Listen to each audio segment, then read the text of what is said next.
వచనం, 46వ వచనం. లూకా సువార్త 23వ అధ్యాయము 46వ వచనము. అప్పుడు యేసు గొప్ప శబ్దంతో కేకవేసి, తండ్రి, నీ చేతికి నా ఆత్మను అప్పగించుకొనుచున్నానెను. ఆయన ఇలాగు చెప్పి ప్రాణము విడిచెను.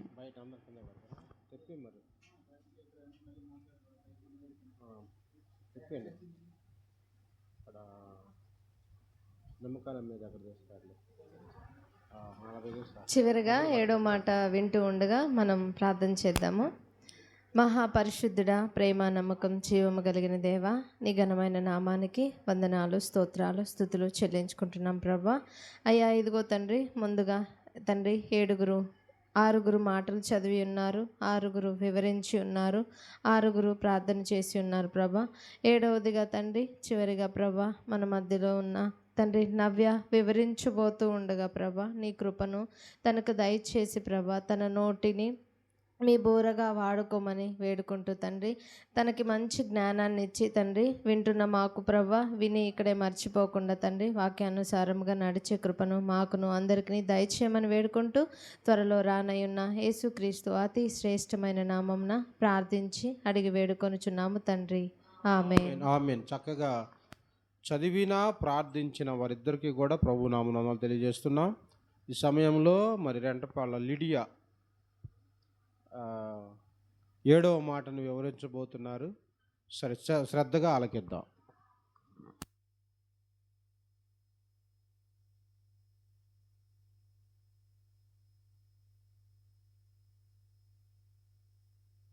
Praise Lord, hallelujah. First of all నాకు ఈ వర్డ్ నాకు ఇవ్వలేదు, అమ్మకి ఇచ్చారు. ఎందుకు నాకు ఇవ్వలేదంటే, లాస్ట్ టైం నేను రాలేదు ఫెస్టివల్కి. దానివల్ల నేను ఈ ఇయర్ కూడా రానేమో అని దానివల్ల నాకు ఇవ్వలేదు.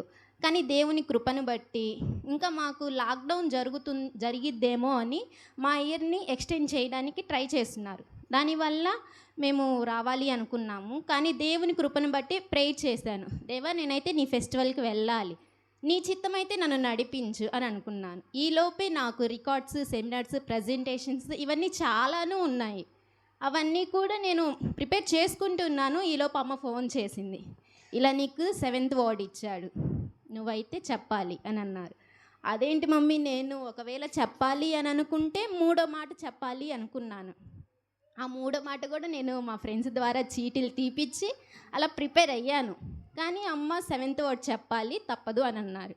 సరే మమ్మీ, నేను ప్రిపేర్ అవుతాను అని చెప్పాను. కానీ నాకు టైం లేదు, రికార్డ్స్ ఉన్నాయి, ప్రజెంటేషన్స్ ఇవన్నీ చాలాను ఉన్నాయి. దానివల్ల నేను సరిగ్గా ప్రిపేర్ అవ్వలేదు. I hope you understand.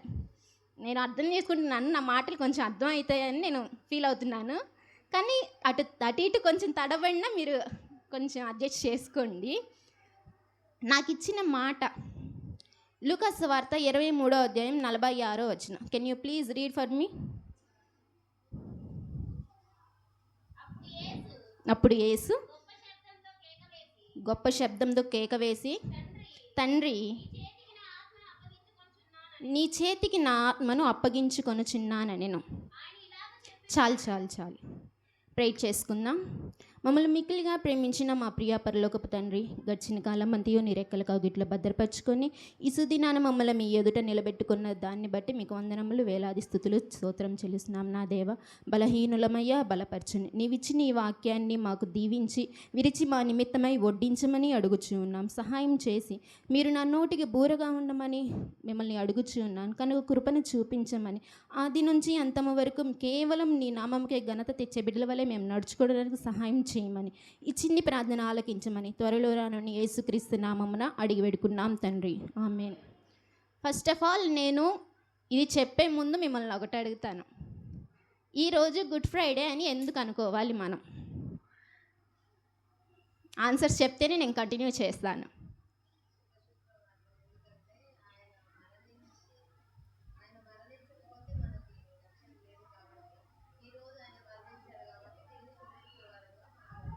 Yes, correct. ప్రతి మానవాళి కొరకు ఆయన మన కొరకు ప్రాణం పెట్టారు. ఎందుకంటే పాత నిబంధనకు వచ్చేసరికి ఆయన చాలామంది భక్తులు నరబలులు అనేవి అర్పిస్తూ ఉంటారు. చాలామంది పశువులని తీసుకొచ్చి వాళ్ళు చేసిన పాపముల నిమిత్తము వాటిని బలిస్తూ ఉంటారు. అలా కాదు, నేనే వస్తాను, నా దేవుడు పంపిస్తాడు, నా తండ్రి పంపిస్తాడు, సో నేను వస్తాను, మీ కొరకు నేను బలవుతాను, సో నేను మీ బలైన తర్వాత మీ పాపములన్నీ కూడా క్షమించబడతాయి అని చెప్పారు. ముందుగా చెప్పిన 6 వాక్యములలో దేవుడు చెప్తూ ఉంటాడు. ఏమని చెప్తూ ఉంటాడంటే, నా 4th వర్డ్లో చెప్తారు, నా దేవా నన్ను ఎందుకు చేయి విడిచామని బాధతో చెప్తాడు. కానీ లాస్ట్ వర్డ్కి వచ్చేసరికి నా ఆత్మని నీకు అప్పగించుకుంటున్నాను, అది ఎంతో ప్రేమతో ఎంతో ఆనందంతో చెప్తూ ఉంటాడు. ఎందుకంటే నువ్వు ఇచ్చిన నా పనిని, నీవు ఏదైతే నాకు అప్పగించావో ఆ పని నేను కంప్లీట్ చేశాను. ఎందుకంటే ఈ మానవుల కొరకు నేను ప్రాణం పెట్టందే వీళ్ళంతా కూడా క్షమించబడరు. సో వీళ్ళ పాపాలు క్షమించబడాలంటే నువ్వు నాకు ఏ పని అయితే అప్పగించావో ఆ పనిని నేను కంప్లీట్ చేశాను. ఎందుకు ఆయన తన తండ్రిని అప్పగించుకున్నాడు, తన ఆత్మని తన తండ్రికి? ఎందుకంటే సంపూర్ణంగా కంప్లీట్గా నేను పూర్తి చేశాను. సో కనుక నేను నా ఆత్మని నీకు అప్పగించుకుంటున్నాను అని ఆయన తన తండ్రికి తన ఆత్మని అప్పగించు ఉన్నాడు. ఆయన అసలు మన కోసం ఏం చేశాడు? చాలామంది కూడా చివరి దశలో, అంటే మరణించే సమయంలో చాలామంది పేరెంట్స్ ఏం చేస్తారంటే వాళ్ళ పిల్లల్ని పిలిచి చెప్తూ ఉంటారు, ఏమని ఆశీర్వదిస్తారు, లేదా అయ్యా ఇక్కడ ఈ పొలంలో నేను ఇవి దాచాను అని చెప్తూ ఉంటారు. కానీ బైబిల్లో మనం చూసుకుంటే ఒక భక్తుడు తన పిల్లల్ని పిలిచి ఆశీర్వదిస్తారు. ఎవరు తను? ఎవరు? ఎస్, యాకోబు. తన యొక్క 12 మంది పిల్లల్ని పిలిచి ఆశీర్వదిస్తూ ఉంటాడు. ఎందుకంటే నేను మరణమవు దినము సమీపముగా ఉన్నది, సో నేను మిమ్మల్ని అందరినీ ఆశీర్వదిస్తాను అని చెప్పాడు. అదేవిధంగా చాలామంది అవిశ్వాసులు ఉన్నారు ఎక్కడ? ఈ లోకంలో. వాళ్ళు ఏం చెప్పారంటే, చార్లెస్ డార్విన్ అనే ఆయన ఉండేవాడు. ఏమని చెప్పాడంటే, మనిషి కోతి నుండి పుట్టాడు అని ఆయన ఎన్నో బుక్స్ రాశారు. ఆరిజిన్ ఆఫ్ స్పీషియస్ అనే ఒక బుక్ రాశారు. ఆయన వల్ల ఎంతోమంది ఇన్స్పైర్ అయ్యి అందరూ కూడా చాలామంది ఇన్స్పైర్ అయ్యారు. ఏమని? దేవుడు లేడు, మనిషి కోతి నుండి పుట్టారు అని. కానీ అది తప్పు. కానీ ఆయన చివరి దశల్లో ఇంకా చనిపోబోచున్నప్పుడు బాగా బాధపడుచున్నాడు. అంటే బెడ్ మీద పడుకొని బాగా బాధపడుచు ఉన్నాడు. ఎందుకు? అప్పుడే ఒక లేడీ హోప్ అనే ఒక ఆమె వచ్చింది, నర్స్ ఆమె నేమ్ వచ్చేసరికి లేడీ హోప్. ఆమె వచ్చి, నువ్వు అనుచున్న మాటలకి నువ్వు చేసే బిహేవియర్కి తేడా చాలా ఉంది, ఎందుకు భయపడుచున్నావు? నువ్వే అన్నావు కదా మనిషి కోతి నుండి వచ్చాడు అని, కానీ ఇప్పుడు ఎందుకు బాధపడుచున్నావు అంటే ఆయన ఒక మాట అంటాడు, can you bring the Bible అంటాడు, ప్లీజ్ అని అడుగుతాడు. ఎస్పెషల్లీ న్యూ టెస్టిమెంట్, కొత్త నిబంధనలో హిబ్రూ అని ఒక ఉంటుంది కదా, హెబ్రీల్ రాసి, అది నా కోసం తీసుకొనిరా. ఎందుకు అంటే ఆయన ఒప్పుకుంటాడు లాస్ట్లో, I consider the Bible is real book, royal and real book. మనం అన్ని బుక్కుల్లో చూస్తే రాయల్ అంటే రాజసమైన గ్రంథముగా ఈ గ్రంథాన్ని దేవుడు మనకిచ్చాడు. అలాగే ఎంతోమంది చాలామంది కూడా ఉన్నారు. సర్ వోల్టన్, ఆయన కూడా దేవుడు లేడు అని ఎన్నో మాటలు చెప్పాడు తన యొక్క జీవిత లాస్ట్ టైంలో. కానీ లాస్ట్లో ఆయన ఏమంటాడంటే, ఆయన ఒక క్వశ్చన్ అడుగుతారు, మీడియా వాళ్ళు ఇంటర్వ్యూ చేస్తారు. ఇంటర్వ్యూ చేసినప్పుడు, సర్ వోల్టన్ గారు మీరు చనిపోతున్నారు కదా, మీరు అసలుకి ఏం చెప్పాలనుకుంటున్నారు ఈ ప్రజలకి అని అంటే, నేను అసలు పుట్టకపోయి ఉంటే బాగుండు అని అనుకుంటాడు. ఎందుకంటే తను ద్వేషించాడు దేవుణ్ణి. ఎందుకు ద్వేషించాడు?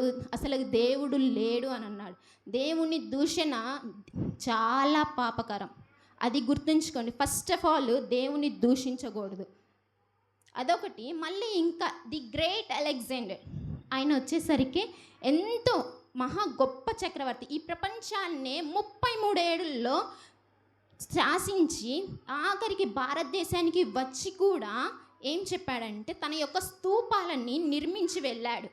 కానీ ఆయన చివరి మాటల్లో ఏమంటాడో తెలుసా? లేదు, నేను ఇక్కడి నుంచి వెళ్ళే ముందు నా చేతుల్ని బయట ఉంచండి, నేనేమీ సాధించలేదు. నా తల్లి గర్భం నుంచి వచ్చేటప్పుడు నేనేం సాధించలేదు. ఇప్పుడు వెళ్తున్నప్పుడు కూడా ఏం సాధించట్లేదు. అదేవిధంగా నాకు ఎవరైతే వైద్యం చేయించారో వాళ్ళందరినీ పిలవండి. ఎందుకు అని ఇంటర్వ్యూలో అడుగుతారు. ఎందుకు అని అంటే వెంటనే ఆయన అంటాడు, no physician can heal human body completely. ఎవరు కూడా హ్యూమన్ బాడీ, మానవ దేహాన్ని ఎవరు కూడా బాగుపరచలేడు, ఒక నిజమైన నా దేవుడు తప్ప. ఎందుకంటే మన దేవుడు ఎవరు? డాక్టర్కి పరమ వైద్యుడు. సో దానివల్ల వైద్యుడు ఎంతో గొప్పవాడు మన దేవుడు, ఏదైనా బాగుపరచగలే దేవుడు. వీళ్ళంతా అవిశ్వాసులు, కానీ విశ్వాసి అయిన ఒకరున్నారు కొత్త నిబంధనలో. ఎవరు? కొత్త నిబంధనలో ఆయన చాలా బుక్స్ కూడా రాశారు. చెప్పండి, పర్లేదు. అపోస్తుడైన పౌలు ఆయన ఏమంటాడంటే, ఎంతో ఫస్ట్లో ఆయన కూడా ఎంతో వ్యతిరేకంగా విరుద్ధంగా దేవునికి నడుచుకున్నాడు. కానీ చివరి దశలోకి వచ్చే ముందు ఆయన ఒక మాట అంటాడు. ఏమంటారంటే, నేను మంచి పోరాటం పోరాడాను, నా పరుగు కడముట్టించాను, ఇక మీదట నా కొరకు నీతి కిరీటం దయచేసి ఉంది. అది చదువుతారా?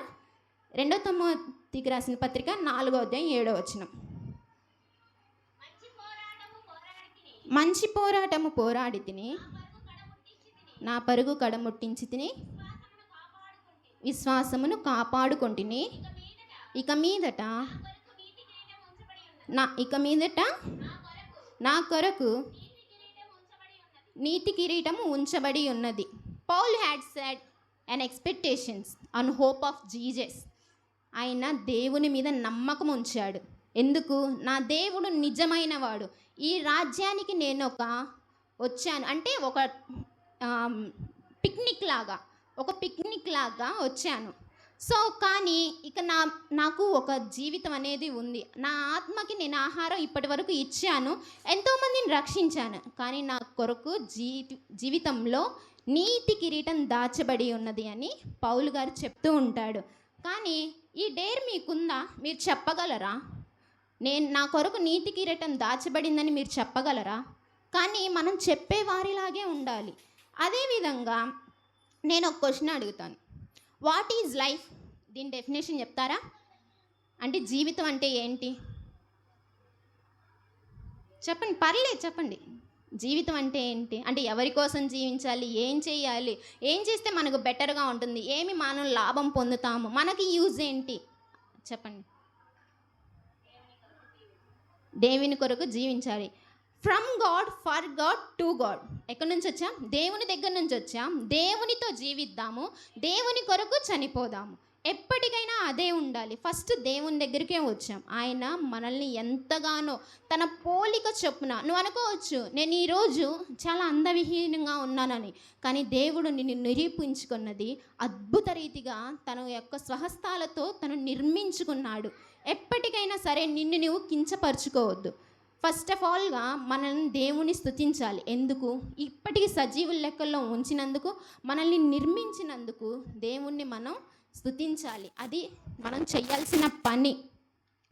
అదేవిధంగా మనం ఒక మాట చెప్పాలి. ఏంటంటే, lord I command my spirit life at your hands. నా జీవితాన్ని నీ చేతుల్లో ఉంచుతున్నాను అని మనం ఎప్పటికైనా అది చెప్తూనే ఉండాలి. ఎందుకంటే మన యొక్క జీవితం రోతపాత జీవితం, కానీ దేవుడు మన కోసం వచ్చి తన యొక్క సర్వస్వాన్ని మనకు అర్పించి కూడా మన యొక్క పాపములన్నిటినీ తన స్వరక్తం ఇచ్చి మనల్ని కొనుక్కున్నాడు. తన యొక్క స్వరక్తం చేత మమ్మల్ని కడిగించాడు. అలాంటి మనము చెప్పాలి. గ్రీకు లాంగ్వేజ్లో కమాండ్ అంటే I put you my life before you. మన యొక్క జీవితాన్ని దేవుని చేతిలో పెట్టాలి. అదేవిధంగా we need to command our life, our spirit into the God, hands of God, the ultimatic go. ఇది ఎంత అద్భుతమైన మాట. చాలా మంది ఇది చెప్పాలి, కన్ఫామ్గా చెప్పాలి. ఎందుకంటే మన యొక్క జీవితాన్ని మనం ఎప్పటికైనా దేవునికి అర్పించుకుంటూ ఉంటేనే మనకి మన ఆత్మకి ప్రశాంతత. అదేవిధంగా అసలు ఆయన మన కోసం ఏం చేశాడు? ప్రాణం పెట్టాడు. అసలు ఆయన ఏం ప్రాణం పెట్టాడు అంటే చూద్దాం. అది కూడా ఎఫెసీ రాసిన పత్రిక 5వ అధ్యాయం 2వ వచనం. ఎఫెసీ రాసిన పత్రిక, క్రీస్తు మిమ్మల్ని ప్రేమించి పరిమళ వాసనగా ఉండుటకు మళ్ళీ can you please read again.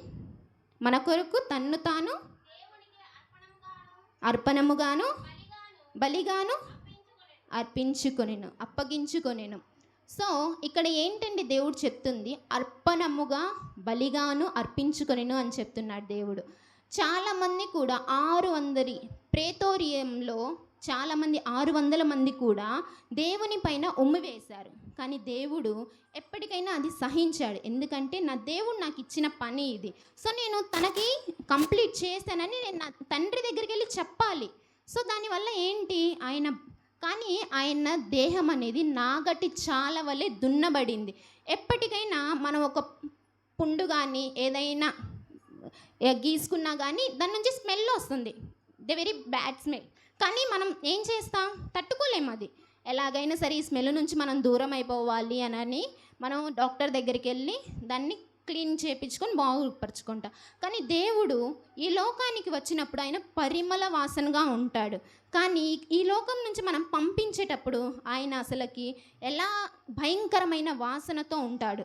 కానీ దేవుడు మన కోసం, నేను బలవుతున్నా, మీకోసం కూడా నేను నా పరిమళ వాసాన్ని తీసేసి ఆ పరిమళ వాసనని నేను మీకు ఇస్తున్నాను. కాబట్టి మీరు నా కొరకు ఎంతకైనా మీరు మీ కొరకు జీవించండి చెప్తాడు. అమ్మలారా నా కోసం ఏడవద్దు, మీ కొరకు మీ పిల్లల కొరకు ఏడవండి అని చెప్తాడు. కానీ మీరు ఒకటి మాత్రం చేయాలి. ఏంటి అంటే దేవుడు మన కోసం ఎన్నో కార్యాలు చేశాడు. ఒక భక్తుడు అంటాడు, ఈ యొక్క బైబిల్ గ్రంథం, ఈ ప్రపంచంలో ఉన్న గ్రంథాలు కూడా సరిపోవంట ఆయన అద్భుత కార్యాలు వివరించుటకు.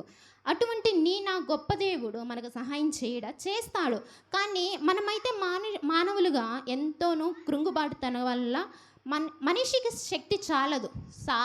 దేవుణ్ణి ఓడించబోయే సాతానికి మనం ఒక లెక్క చెప్పండి. కానీ దేవుడు నీకు తోడుంటే కన్ఫామ్గా యు విన్, ఖచ్చితంగా నువ్వు గెలుస్తావు. ఎందుకంటే దేవుడు అద్భుత కార్యాలు వర్ణనాతీతము. ఆయన ఎన్నో అద్భుత కార్యాలు చేసిన గొప్ప దేవుడు. అదేవిధంగా ఇక్కడ చాలామంది పర్ఫ్యూమ్స్ వాడుతూ ఉంటారు.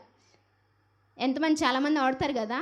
ఈవెన్ ఐ యూజ్ పర్ఫ్యూమ్స్, ఎందుకంటే because I love perfumes. So చాలామంది యూజ్ చేస్తూనే ఉంటారు, ఎందుకంటే ఆ పర్ఫ్యూమ్ అలాంటిది. I'm not talking about physical perfumes, I'm talking spiritual perfumes. ఏంటంటే దేవుడు చెప్తూ ఉన్నాడు, మీ ఫిజికల్గా అంటే భౌతికమైన వాటి కొరకు మీరు పర్ఫ్యూమ్స్ యూజ్ చేయడం కాదు, మీరు స్పిరిచువల్గా పర్ఫ్యూమ్స్ యూజ్ చేయాలి.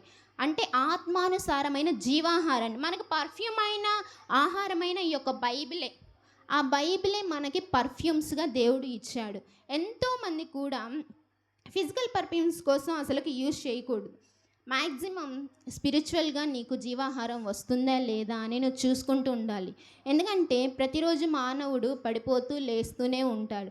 ఇశ్రాయేలీలు ప్రజలు కనుక దేవుని మేలులు చేసినప్పుడు దేవునికి దూరం అవ్వడం, ఏదైనా కష్టం వస్తే మళ్ళీ దగ్గరకు అవ్వడం, ఇది కాదు మానవుని లైఫ్. మనం మారాలి. ఎందుకంటే దేవుని అక్కడ అతి సమీపముగా ఉన్నది. ఎంత అంటే ఇప్పటికీ రాజ్యం మీద రాజ్యం యుద్ధాలు జరుగుతాయి అని అంటున్నారు. అవి మనం చెవులారా వింటున్నాం, కళ్ళారా చూస్తున్నాం. ఆన్లైన్లో సోషల్ మీడియా ద్వారా చాలామంది యూజ్ చేస్తూనే ఉంటారు మొబైల్. మేబీ ఇప్పుడు చాలామందికి ఈవెన్ చదువు లేని వాళ్ళకు కూడా స్మార్ట్ ఫోన్ వచ్చింది. ఎందుకంటే దేవుడు ఆ రాకడ అతి సమీపంగా ఉంది. ఎందుకంటే దేవుడు చెప్పాడు, చాలామంది ఈ విషయాలకు మీకు తెలుస్తాయి, రాజ్యం మీద రాజ్యం యుద్ధాలు జరుగుతాయి, కరువులు వస్తాయి, అవన్నీ మీరు వింటారు అని దేవుడు చెప్పాడు. ఎలా తెలుస్తాయి మనకి?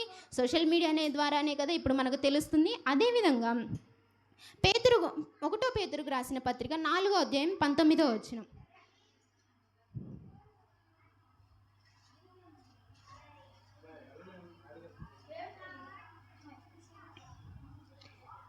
పేతురు రాసిన మొదటి పత్రిక 4వ అధ్యాయం 19వ వచనం. కాబట్టి దేవుని చిత్త ప్రకారంగా బాధపడువారు సత్ప్రవర్తన గలవారై నమ్మకమైన సృష్టికర్తకు తమ ఆత్మలను అప్పగించుకోవలను. ఎలా అప్పగిస్తావు నువ్వు నీ ఆత్మని? బ్యాడ్గా అప్పగిస్తావా? కుదరదు కదా. దేవుడు బ్యాడ్గా అప్పగిస్తే నీ యొక్క ఆత్మని తీసుకెళ్తాడా పరలోక రాజ్యానికి? లేదు కదా, నరకానికే తీసుకెళ్తాడు. ఎందుకంటే మన యొక్క స్వరూపంలో దేవుడు మనల్ని సృజించినప్పుడు ఆ ఆత్మను మనం ఘోషించకూడదు. ఎప్పటికైనా సరే మన యొక్క ఆత్మని మనం ఏం చేయాలంటే దేవునికి మనం కూడా తన దేహాన్ని ఎలా అయితే మన కొరకు బలిగా అర్పించారో అదేవిధంగా మన యొక్క దేహాన్ని కూడా దేవునికి ఇవ్వాలి. అది కూడా ఎలా ఇవ్వాలి? హ్యాపీనెస్తో, ఒక సాడ్తో నేను ఇన్ని తప్పులు చేశాను అని ఇవ్వకూడదు. ఎప్పటికైనా సరే నేను ఇన్ని పనులు చేశాను ప్రభా, నీకోసం నేను ఈ లోకంలో శ్రమ పొందాను, సో కనుక నేను నా జీవితాన్ని నువ్వు నాకేదైతే ఇచ్చావో అది నేను నీకు అప్పగిస్తున్నాను అని మనం చెయ్యాల్సిన ఫస్ట్ది. దేవుడు చాలా సత్ప్రవర్తన గలవాడు, జీవితంలో కాయడం నమ్మకస్తుడు. ఏదైనా సరే మన యొక్క నమ్మకస్తుడు చాలా గొప్పవాడు. ఆయన భద్రపరచడంలో నమ్మకస్తుడు, పాపాలు క్షమించడంలో నమ్మకస్తుడు. నా పాపంలో కొరకు ఈ లోకంలో ఎవరైనా పాపాలు పెట్టారా? ఈవెన్ మన పేరెంట్స్ కూడా మనల్ని అసలు మన పాపాల కొరకు ప్రాణం పెట్టే ఎవరు ఉండరు. ఈవెన్ పేరెంట్స్తో సహా. మహా అయితే పేరెంట్స్ ప్రేమిస్తారు, కానీ పాపాల కొరకు ప్రాణం పెట్టే వాళ్ళు ఉంటారా? కానీ నా దేవుడు ఏం చేశాడంటే మన యొక్క పాపముల కొరకు తన యొక్క స్వరక్తాన్ని ఇచ్చి మనల్ని కొనుక్కున్నాడు. అంత గొప్ప దేవుడికి నేను ఇచ్చే గొప్ప గిఫ్ట్ ఏంటంటే తను ఇచ్చిన మన యొక్క పనిని కడముట్టించాలి. అది కూడా ఒక హ్యాపీనెస్తో మనం ఇవ్వాలి. దేవునికి మన ఆత్మని అప్పగిస్తే బంగారు వీధుల్లో నడుస్తామంట. మనం బంగారు వీధుల్లో మనం నడవడం అంటే చాలా గొప్ప విషయమే. ఎందుకంటే you submit your life and your heart and surrender your life, command your life. ఎందుకంటే ఎప్పటికైనా సరే నీ యొక్క ఆత్మని సబ్మిట్ చేయాలి దేవునికి. ఎందుకంటే చాలా గొప్పమైన దేవుడు కనుక తను మన కోసం ప్రాణం పెట్టాడు. అదేవిధంగా మనం చూస్తూ ఉంటే సిలువని ప్రేమతో సిలువలో సేవ పొందాడు. ఆయన ఎంతో ప్రేమ పొందాడు. బాధ అయినా సరే ఫోర్త్ వరల్డ్లో బాధగా చెప్తాడు, నా దేవ నన్ను ఎందుకు చేయి విడిచావని చెప్తాడు. కానీ సెవెంత్ వరల్డ్లో ఆయన ఏమని చెప్తూ ఉంటాడంటే, సమాప్తమయ్యి నా ఆత్మని నీకు అప్పగిస్తున్నాను ప్రభువా, ఎందుకంటే నువ్వు ఇచ్చిన పని నేను కంప్లీట్ చేశాను. ఐ విన్, ఎందుకంటే నేను గెలిచాను, ఎందుకంటే నువ్వు ఇచ్చావు కదా, ఆ పనిని నేను కంప్లీట్గా పూర్తి చేశాను అని చెప్తున్నాడు. అదేవిధంగా నా పాపముల కొరకు కూడా నువ్వేమి చేయాలంటే నీ యొక్క ఆత్మని దేవునికి అప్పగించుకోవాలి. ఎలా అప్పగించుకోవాలంటే, ఆయన ఏ విధంగా అయితే నేను శ్రమ పొందాను కానీ సిలువ వేయబడ్డాను, అదేవిధంగా మనకి ఈ లోకంలో ఎన్నో ఇబ్బందులు ఇరుకులు ఉండొచ్చు. ఎందుకంటే మానవాళిగా మనం అవి విన్ అవ్వలేము, కానీ దేవుడు నీతో ఉంటే విన్ అవ్వచ్చు. కానీ వెంటనే కష్టం వచ్చిన వెంటనే సుఖం రావాలంటే కుదరదు కదా. అదేవిధంగా మనకి కష్టం వచ్చినప్పుడు తట్టుకొని దేవుని కోసం నిలబడాలి మనం. అదేవిధంగా యెషయా గ్రంథము 57వ అధ్యాయం 22వ వచనం. యెషయా గ్రంథము 57వ అధ్యాయం 2వ వచనం. వారు విశ్రాంతిలో ప్రవేశించుచున్నారు, తమకు యెషయా గ్రంథం 57వ అధ్యాయం యెషయా గ్రంథం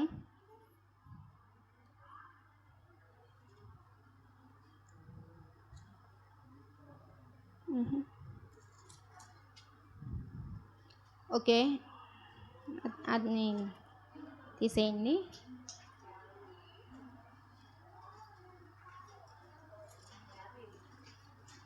నో యెషయా గ్రంథం ఓకే యెషయా గ్రంథం 51వ అధ్యాయం 7వ వచనం.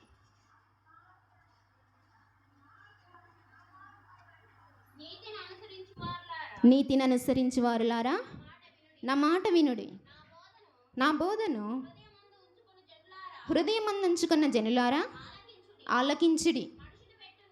మనుష్యులు పెట్టు నిందకు భయపడకుడి, వారి దూషణ మాటలకు దిగులు పడకుడి. ఇక్కడ చాలామంది అనుకుంటూ ఉండొచ్చు, ఏమని? చాలామంది నన్ను తక్కువ చేసి చూస్తున్నారు, నన్ను ఏదో చేయాలని చూస్తూ ఉన్నారు అని అనుకుంటారు. కానీ దేవుని కాపుదల ఉంటే ఎప్పటికీ వాళ్ళు విజయం పొందలేరు. వాళ్ళు పెట్టే నిందకి మీరు అసలు భయపడవద్దు. ఒకటే అనుకోండి, నా దేవుడు నాకున్నాడు, సో నేను భయపడను. ఎందుకు భయపడాలి? రోషం కలిగిన దేవుడు నీ యందు యుద్ధము చేయడా? యుద్ధము చేసే గొప్ప దేవుడు అని పాట కూడా రాశారు అనిల భక్తుడు గారు. ఎందుకు? ఆయన అంత గొప్ప దేవుడు గనుక. సో అదేవిధంగా నేను ఒక చిన్న స్మాల్ స్టోరీ చెప్తాను. ఒక రోజున ఒక ఫ్యామిలీ ఉంటుంది. ఆ ఫ్యామిలీకి దేవుని గురించి తెలీదు. కానీ ఆ ప్రాంతంలో, వాళ్ళు ఉండే ప్రాంతంలో యుద్ధము జరుగుతూ ఉన్నది.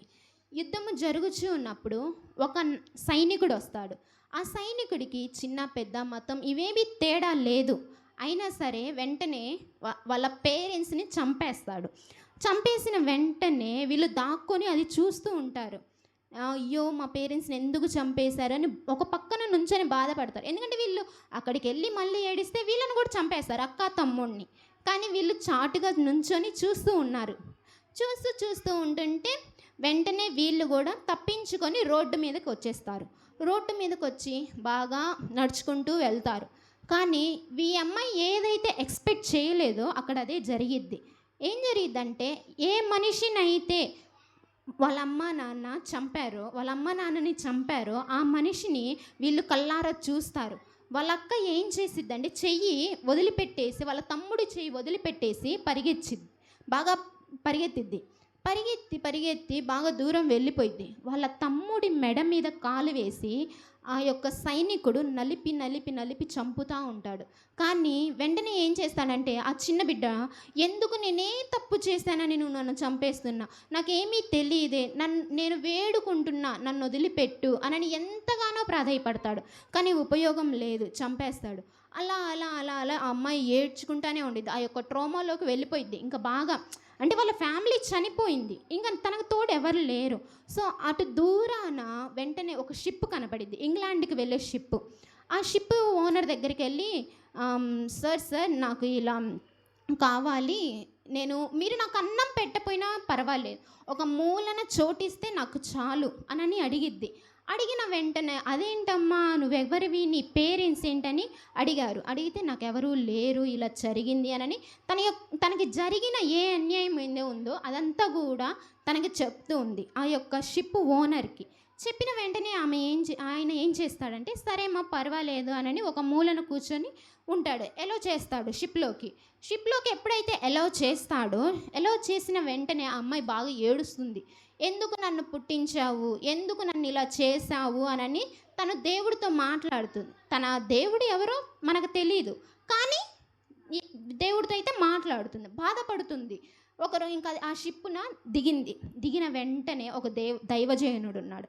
ఆ దైవజనుడు ఆ అమ్మాయిని చూసి ఏంటమ్మా నీ భాష వేరు, నువ్వు వేరులాగున్నావు, ఎక్కడి నుంచి వస్తున్నావు అని అడుగుతాడు. అయితే నాకు ఇలా జరిగింది సార్, నాకు ఇలా అన్యాయం అయింది అని చెప్తుంది. అవునా, సరే నేను పెంచుకుంటాను నిన్ను, నువ్వు నాతో పాటు వస్తావంటే వస్తాను సార్, మరి నాకు ఎవరు లేరు కదా, మీరు నన్ను ఆదరిస్తానంటే నేను వస్తాను అని చెప్పి వెళ్ళిపోయింది.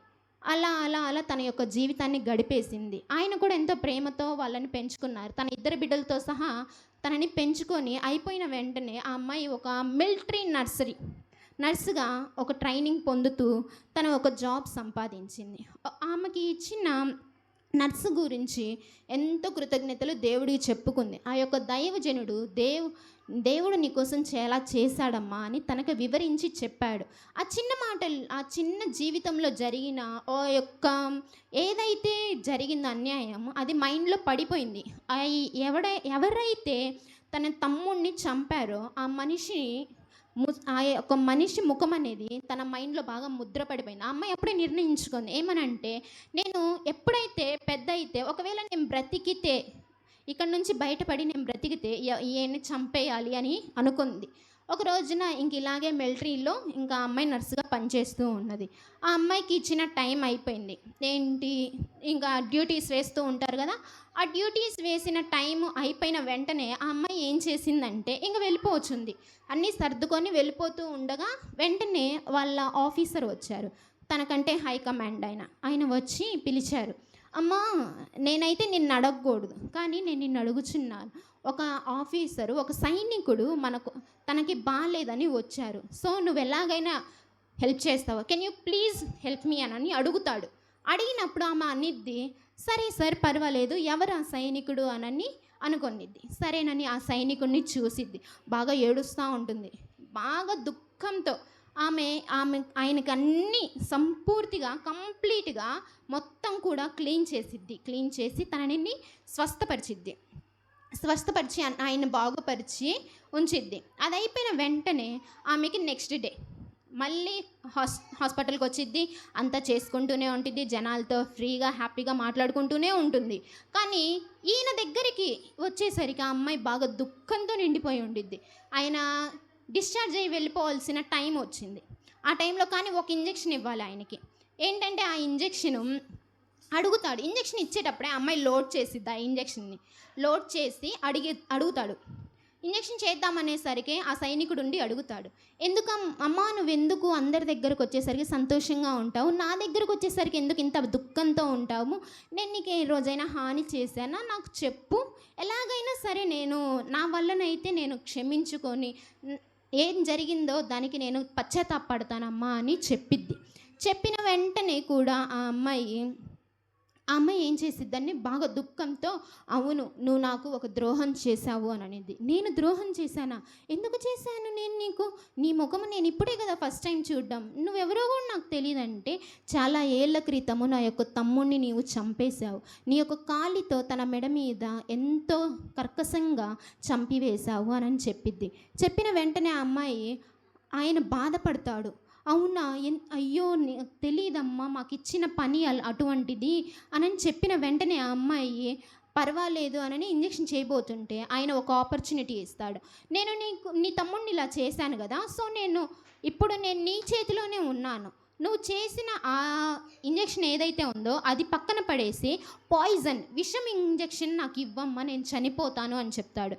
ఆ అమ్మాయి వెంటనే లేదు, నేను ఎప్పుడైతే అప్పుడు అనుకున్నానో నేను బ్రతికితే నిన్ను చంపేద్దామని ఎప్పుడైతే నేను నిన్ను అనుకున్నానో, కానీ ఈ రోజున నేను నిన్నెందుకు ఏమీ చేయట్లేదో తెలుసా, నా కొరకు, నా ప్రాణం కొరకు దేవుడు ఎంతగానో బలి అయ్యాడు. కానీ నేను ఈరోజు నిన్ను క్షమించపోతే నేను నమ్ముకున్న నా దేవునికి ఎప్పటికీ న్యాయం చేసిన దాన్ని కాదు, ఆయన నాకు ఇచ్చిన పని నేను కడముట్టించేదాన్ని కాదు, కనుక నేను క్షమిస్తున్నాను. వెంటనే ఆమె మీద పడి పశ్చాత్తాపడుతున్నాడు. ఇప్పటికైనా నా దేవుని నీవు తెలుసుకొని, ఆ అమ్మాయి ద్వారా ఆ యొక్క సైనికుడు ఆత్మ రక్షింపబడి ఉన్నది. అదేవిధంగా నా జీవితంలో కూడా కన్ఫర్మ్గా మన ఆత్మ ద్వారా మనం రక్షింపబడాలి, ఇతరులను కూడా రక్షింపబడాలి. మనం రక్షణ పొందిన మనం ఏం సంపాదిస్తున్నాం, నీ వలన ఒక్క ఆత్మ అయినా రక్షింపబడుతుందా, ఒకసారి నిన్నే నువ్వు క్వశ్చన్ చేసుకో. ఎప్పటికైనా దేవుడు వస్తాడు, ఆయన రాక తప్పక మానడు. వచ్చినప్పుడు మన యొక్క ఆత్మని ఆయనకు అప్పగించాలి. కనుక ఏం చేయాలంటే, నీవు ఒక్క ప్రాణినైనా రక్షించి ఆ ఆత్మని, ప్రభువా నీవిచ్చిన నా పనిలో నువ్వు ఇచ్చిన ఏమైతే నాకు ఇచ్చావు ఆ పని, అది నేను కంప్లీట్గా పూర్తి చేశానని మనం కూడా అదే విధంగా మన యొక్క ఆత్మని అప్పగించుకోవాలి. So thanks for this give me opportunity. చాలా అద్భుతంగా చివరి మాటను